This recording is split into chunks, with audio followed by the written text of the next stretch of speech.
Hello दोस्तों, मैं नारायण शर्मा एक न्यू कंटेंट के साथ आपसे जुड़ चुका हूं। तो आइए इस वाली वीडियो में मैं आपको बताने वाला हूं कि हम यूनिटों का कैसे इस्तेमाल करते हैं HTML के अंदर और वेबसाइट पे हम कैसे कैसे यूनिटों को हम यूज कर सकते हैं। सारी यूनिट हमारी क्या क्या होती हैं उन सभी के बारे में आज डिस्कस करने वाले हैं। तो आइए, मैंने यहाँ पे HTML ओपन कर लिया। इसका टाइटल आज होगा यूनिट और यहाँ पे हम डाल देते हैं यूनिट्स। तो यहाँ पे हमने आज यूनिट का टाइटल डाल दिया है और उसी के साथ साथ मैं यहाँ स्टाइल टैग लगा दूंगा और स्टाइल टैग के अंदर हम HTML CSS एंटर कर देंगे और उसके बाद मैं यहाँ पे लिख दूंगा कुछ डिव बना के कुछ कंटेंट ले लूंगा। जैसे कि मैं यहाँ क्लास ले लेता हूँ और क्लास के अंदर कंटेनर ले लेता हूँ, CON शॉर्ट में लिख देता हूँ। और इस कंटेनर के अंदर मैं कुछ डिव ले लूंगा और डिव के साथ साथ क्लास या आईडी ले सकते हैं, आईडी ले लूंगा और आईडी में लिख दूंगा 1। और 1 के साथ साथ मैं यहाँ पे एक और ऐसे ही एक दो डिव और बना लेंगे। यहाँ पे लिख देंगे 2 और इसी के साथ साथ यहाँ पे हम और भी कुछ लिख सकते हैं। जैसे कि मैं यहाँ यारी लिख देता हूँ। ये कुछ मैंने डिव तैयार कर लिए हैं जो आईडी और जिन पे मैं कंटेंट के साथ साथ इन पे जो हम यूनिट हैं उनका उपयोग करके दिखाऊंगा मैं कैसे कैसे यूनिट हमारी यूज के होती हैं। तो यहाँ पे मैं कुछ नाम लिख लेता हूँ और उसी के साथ मैं इसमें भी कुछ लिख लेता हूँ और इसके अंदर मैं लोरेम से ले लेता हूँ। जैसे कि आपको लोरेम को मैं साथ साथ बताता चलता हूँ कि लोरेम एक ऐसा डिवाइस है या HTML के अंदर एक ऐसा टैग है जिसको हम अधिक से अधिक यूज कर सकते हैं और हमारे कंटेंट लिखने के लिए हमारे पास कुछ नहीं होता है। जब हम वेबसाइट प्रोजेक्ट बना रहे हों अपने लिए या फिर सीखने के लिए, तो हमारे पास लिखने के लिए कुछ ज़्यादा शुरू में होता नहीं है जब तक हम डिज़ाइन नहीं देख लें किसी की। तो इसके लिए मैं यहाँ पे लोरेम को मैंने आपको बता रखा है कि लोरेम का यूज कर सकते हो आप। उसी के साथ साथ जब आप किसी की डिजाइन देख लो या फिर आपको के पास कंटेंट पूरा हो तो उसका यूज कर सकते हैं। तो आइए मैं वेब पेज पे दिखाता हूँ कि यहाँ पे मैंने ये कुछ टैग ले लिए हैं और उसी के साथ साथ मैं CSS एंटर करता हूँ। सबसे पहले मैं यहाँ कंटेनर को डिफाइन करता हूँ और कंटेनर के साथ साथ मैं यहाँ जो मैंने डिव जो बनाई है आईडी के साथ इसको मैं डिफाइन कर दूंगा और उसके बाद मैं आपको बताऊंगा कि ये कैसे कैसे काम करता है और हम क्या यूनिट हम यूज कर सकते हैं। तो सबसे पहले हम एक यूनिट का यूज करने वाले हैं जिसका नाम है EM यूनिट कैसे काम करती है उसके बारे में मैं बताने वाला हूं अभी। तो यहाँ पे सबसे पहले हम जो 1 आईडी बनाई है उसको हम डिफाइन करते हुए उसका फॉन्ट साइज थोड़ा मेंशन करेंगे इसके अंदर। और फॉन्ट साइज की जो मैं यहाँ पे अगर मान लीजिए मैं 10 देता हूँ और उसके बाद लिखता हूँ EM, तो यहाँ पे मैंने जो यहाँ पे आ रहा है आपको EM और रैम आपको दिखाई दे रही है। तो इन सभी को आप मैं बताने वाला हूँ। आप ये देखिए कि कंटेनर इन सभी का पेरेंट्स है। ये पेरेंट्स और चाइल्ड की बातें मैं पिछली वीडियो में अच्छे से डिस्कस कर चुका हूँ और उन वीडियो को आप देख सकते हैं, नहीं तो मैं लास्ट में मेंशन कर दूंगा। और उसी के साथ साथ मैं यहाँ पे बताने वाला हूँ कंटेनर ये काम करता है EM अपने पेरेंट्स के अनुसार। पेरेंट्स की वैल्यू अगर बढ़ेगी तो इसकी भी वैल्यू बढ़ेगी। अगर ये इसकी पर्सनल वैल्यू आप बढ़ाते हो तो उसकी कोई दिक्कत है नहीं। तो आइए मैं यहाँ पे दिखाता हूँ कि हम ये कैसे काम करता है। तो यहाँ पे मैं फॉन्ट ले लेता हूँ और फॉन्ट साइज के अंदर मान लीजिए मैं यहाँ लिख देता हूँ 10 पिक्सल। तो आप देखेंगे कि जो 10 पिक्सल है और 10 EM है ये आपने आप में मल्टीप्लाई होके इसका फॉन्ट साइज तैयार करेंगे। तो आप देख रहे हैं कि इसका फॉन्ट साइज कितना है। तो इसी को मैं इंस्पेक्ट करके दिखाऊं आपके कि इसका फॉन्ट साइज मैंने यहाँ कितना लिया है और उसके बाद मैं आपको समझाता हूँ। तो आप यहाँ पे देख पा रहे हो कि इसका जो फॉन्ट साइज है वो 100 पिक्सल का हो गया। यहाँ पे अगर आप देख पा रहे हो मेरे कर्सर के पास, यहाँ पे इसके आप देख सकते हो कि इसके स्टाइल के साथ साथ इसमें आप काफ़ी सारे जो HTML के साथ साथ हम इसके जो फीचर्स हैं उनको यूज कर सकते हैं। तो यहाँ पे आप देख पा रहे 100 पिक्सल दिखाई दे रहा है, जबकि मैंने 10 पिक्सल उसके पेरेंट्स की हाइट फॉन्ट साइज लिया है और 10 पिक्सल ही उसका आईडी का फॉन्ट साइज लिया है। उन दोनों को मल्टीप्लाई करके इसने उसका फॉन्ट साइज तैयार किया है। तो इसी मैं आशा करता हूं कि इस फॉन्ट साइज को आप समझ रहे होंगे, क्योंकि ये फॉन्ट साइज काफी इंपॉर्टेंट भी है। अगर आप जब वेबसाइट अभी तो आप थोड़ा प्रोजेक्टों पे जब काम करेंगे 10-5 प्रोजेक्ट आप बना लेंगे उसके बाद इनको भी आप यूज करिएगा। अभी आप पिक्सल से ही काम चलाइए। मैं आशा करता हूं कि आप जल्दबाजी में कोई भी काम नहीं करेंगे। पर ये टॉपिक है तो ये बताना मेरे लिए कंपलसरी है, मैं इसलिए इसे बता रहा हूं। पर आप अभी पिक्सल से काम चला सकते हैं जब तक आपको अच्छे से ये फॉन्ट साइज पैडिंग वगैरह अच्छे से ये पिक्सल का जो यूनिट है उसको अच्छे से ना समझ लें, जब तक आप पिक्सल से काम करिए उसके बाद ये आप काम कर सकते हैं। तो ये काम करता है पेरेंट्स का। पेरेंट्स के जैसे जैसे वैल्यू बढ़ेगी उसी हिसाब से इसकी फॉन्ट साइज की जो वैल्यू है, आईडी इसके चाइल्ड की भी फॉन्ट साइज बढ़ जाएगी। जैसे मैं आपको दिखाता हूँ कि यहाँ पे मैं इंस्पेक्ट करके आपको दिखा दूं। जैसे अगर मैं मान लीजिए मैं कंटेनर की यहाँ पे हाइट विड्थ यहाँ पे मैं फॉन्ट साइज जब बढ़ाऊंगा तो आप देखेंगे कि इसका खुद पे खुद फॉन्ट साइज अपने आप बढ़ रहा है, जबकि मैं उसकी आईडी में कोई भी मेंशन नहीं कर रहा हूं कि फॉन्ट साइज मुझे कितना बढ़ाना है। तो उसी हिसाब से ये पेरेंट्स के अनुसार काम करता है और पेरेंट्स की वैल्यू जितनी होगी उसी हिसाब से इसकी वैल्यू अपने आप ही उसमें मल्टीप्लाई हो जाएगी। अगर इसकी वैल्यू अगर मैं यहाँ कर दूं 9 कर दूं और उसके बाद मैं आपको दिखाऊं तो मैं आप दिखाऊंगा कि ये 90 हो जाएगी, क्योंकि 10 और 9 का मल्टीप्लाई होके उसकी फॉन्ट साइज तैयार होगी। मैं यहाँ इंस्पेक्ट करके आपको दिखा देता हूँ कि ये कैसे कैसे ये होता है। तो आप यहाँ पे देख रहे हैं कि यहाँ पे 90 पिक्सल बन के तैयार हो चुका है। तो आप, मैं आशा करता हूँ आप ये समझ चुके होंगे बात को।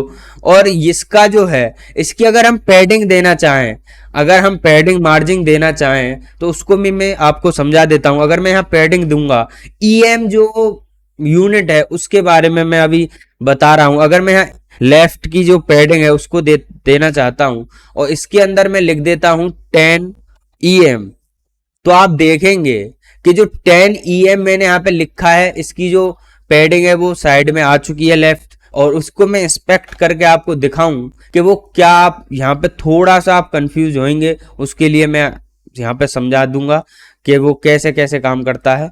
तो मैं यहाँ पे दिखाता हूँ आपको। आप यहाँ पे देख पा रहे हो जो पैडिंग लेफ्ट है वो 900 हो चुकी है। ये क्यों हो चुकी है इसके बारे में मैं आपको स्टाइल में चल के बताता हूं कि जो मैंने यहाँ पैडिंग लेफ्ट में 10 ली है और उसी के साथ साथ मैंने यहाँ पे आपको मैं दिखाऊं कि जो मैंने यहाँ पे ली है 9, ये इसको डिफाइन करता है कि जो इसका पिक्सल फॉन्ट साइज का जो पिक्सल बन के तैयार हुआ है उसके साथ ये मल्टीप्लाई करता है, ना कि कंटेनर के साथ। यहाँ पे थोड़ा सा कंफ्यूजन है, इसको आप अच्छे से समझिए कि पहली बार जो आप यूनिट लगाएंगे ईएम वो काम करेगी कंटेनर के हिसाब से, और जब वो एक यूनिट आप उसमें फॉन्ट साइज या पैडिंग पहले दे देंगे किसी भी आईडी में या क्लास में जो भी आपने बनाई है, उसके बाद जो भी ईएम की यूनिट देंगे उसके अंदर वो सभी आपको जो पहले यूनिट दे चुके हो इसके अनुसार काम करेगी। तो इसकी जो यूनिट फॉन्ट साइज बना था वो कितना बना था, वो बना था 90 पिक्सल। उसी के अनुसार यहाँ पे उसने मल्टीप्लाई 10 करके 900 का पिक्सल बना के तैयार कर चुका है, जैसे मैंने आपको यहाँ पे अभी दिखाया था। और मैं यहाँ दोबारा से आपको दिखा देता हूँ और इसमें आप जाके चेक भी कर सकते हैं कि हमारा कितना कितना वैल्यू बन रही है। तो इसलिए मैं यहाँ पे आप दिखा दूँ पैडिंग लेफ्ट में 900 बन के तैयार हो चुका है। तो यहाँ पे पैडिंग 10 के और इसका जो फॉन्ट साइज है वो भी मैं आपको दिखा दूं, यहाँ पे 90 ये बन रहा है और इसी का मल्टीप्लाई 10 होके ये 900 यहाँ पे बन के तैयार हो चुका है।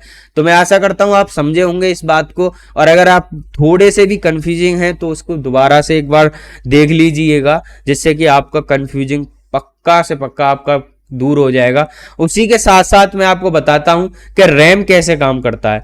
तो यहाँ पे मैं जो 2 मैंने आईडी ली है उसको मेंशन करूंगा और उसमें मैं आपको बताऊंगा कि ये कैसे काम करता है। और उसके साथ जो हमारा रैम है वो वैल्यूएबल होता है इस HTML के अनुसार। जो भी हम इस HTML की फॉन्ट या पैडिंग देंगे वो इसके अनुसार चेंजिंग होगी। तो यहाँ पे हम लिखेंगे HTML और उसके अंदर अगर मान लीजिए मैं इसका फॉन्ट साइज कर देता हूं मैं 10 पिक्सल, और उसके बाद जब मैं इस 2 में फॉन्ट साइज लगाऊंगा और फॉन्ट साइज में मैं अगर दे देता हूं 10 रैम, तो उसके बाद मैं आपको यहाँ पे दिखाता हूँ कि इसकी जो फॉन्ट साइज है ये देखिए उसका फॉन्ट साइज बढ़ के तैयार हो चुका है। अब मैं इंस्पेक्ट करके आपको दिखाता हूँ कि वो कैसे वैल्यूएबल है, कितना वैल्यू उसकी होती है।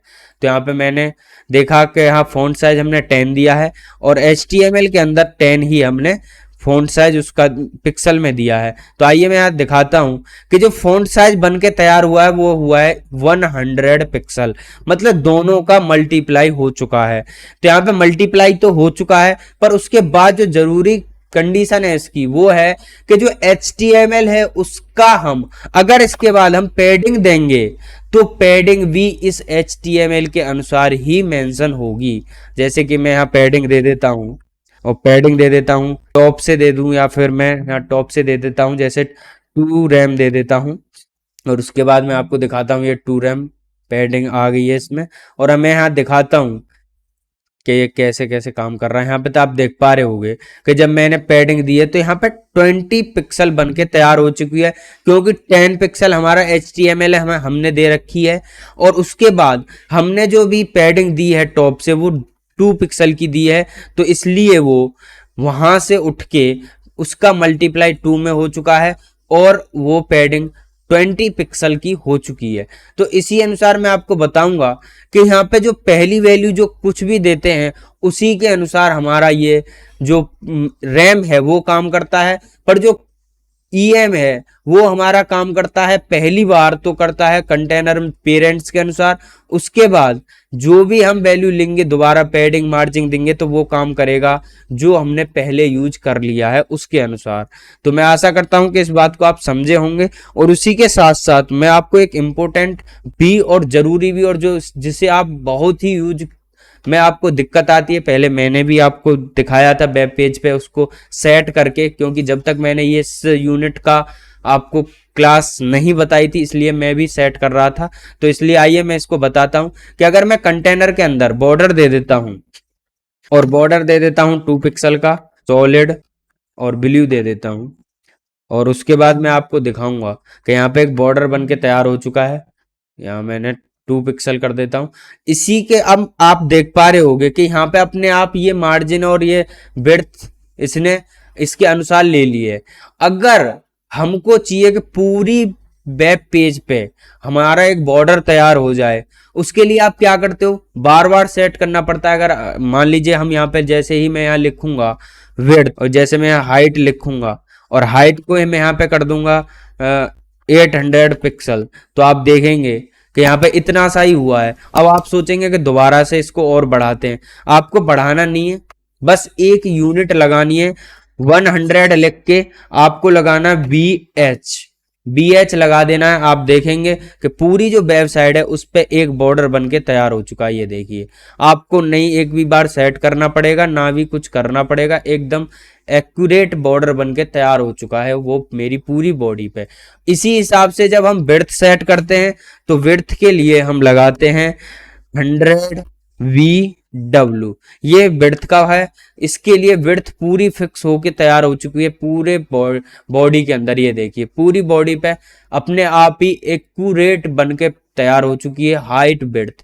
तो मैं आशा करता हूं इस हाइट विड्थ को आपकी बहुत जरूरत है आपको इसकी, इसके लिए मैंने ये यूनिट का बताया है। क्योंकि कंसेप्ट, क्योंकि काफी कमेंट और मैसेज आते हैं कि आप ये कैसे हम सेट कर सकते हैं कि बार बार हमको अगर हम लैपटॉप पे चलाते हैं तो उसकी डिस्प्ले कम होती है और उसके लिए हम क्या कर सकते हैं कि एक साथ सेट हो जाए। तो इसका यूज आप कर सकते हो इस यूनिट का, जिससे कि आपको अच्छे से कोई भी एक ही बार में पूरी स्क्रीन पे विड्थ हाइट के साथ बॉर्डर तैयार हो जाएगा। तो मैं आशा करता हूं इस यूनिट के जो प्रोग्राम है उसको आप समझेंगे। और अगर आप थोड़े से भी कंफ्यूज हैं तो आप इस वीडियो को दोबारा देख सकते हैं। और मैं एक बार फिर बोलूंगा कि अगर आप शुरू में ही अभी इसी HTML और CSS को सीख रहे हो तो अभी इसको आप डिले कर सकते हो या फिर इसे कुछ दिन के लिए छोड़ सकते हो, जब तक आप कुछ प्रोजेक्ट बना के तैयार ना कर लो 2-4, जिससे आपको और सभी चीजें अच्छी हो जाएं। क्योंकि इनमें कंफ्यूजिंग होता है थोड़ा सा, इसको समझने के लिए 2-3 प्रोजेक्ट बनाने होंगे। तो इसलिए मैं आशा करता हूं कि आप इसको समझेंगे। अगर आप कुछ सीख चुके हैं तो इसको आप सीख लीजिए, जिससे कि आपको पैडिंग और मार्जिन जो आप देते हैं बार बार एक कंटेनर और एक HTML से ही आपकी पूरी वेबसाइट का जो यूनिट है वो अपने आप ही सेट हो जाएगी। तो आज के लिए मैं इस यूनिट को चैप्टर को यहीं पे रखता हूं और उसके बाद मैं आपको और प्रोग्राम बना के दिखाऊंगा और क्लास में इसी चैनल पे लाता रहूंगा। तो अगर मैं आशा करता हूं अगर ये वीडियो आपको अच्छी लगी हो तो लाइक करें और कमेंट करके बताएं कि ये वीडियो आपको कैसी लगी। अगर कोई भी दिक्कत है तो आप दोबारा इस वीडियो को देख सकते हैं और कमेंट सेक्शन में मुझे बता भी सकते हैं। तो मैं आज के लिए इतना ही रखता हूँ। जय हिंद, धन्यवाद।